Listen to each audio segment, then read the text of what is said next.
นี่พี่น้อยตอนนี้ไก่สีหอนแล้วถามส้มไหมก็ถือว่ายังเขียวอยู่ถามส้มไหมเขตนี่ถามส้มไหม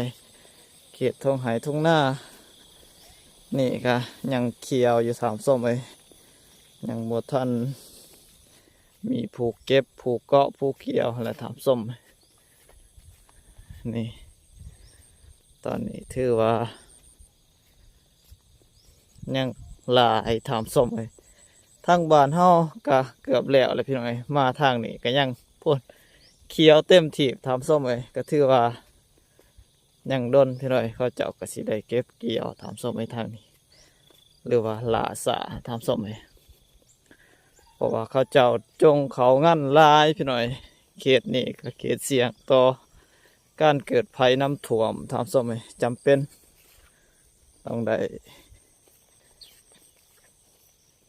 อันนั้น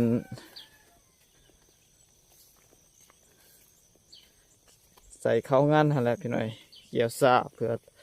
ถ่ายฝนต้นฤดูหนาวถามส้มเลยทางนี้ก็เหาะเทือนใหญ่ใหญ่ไม่ใหญ่พี่หน่อยทางเพจเลย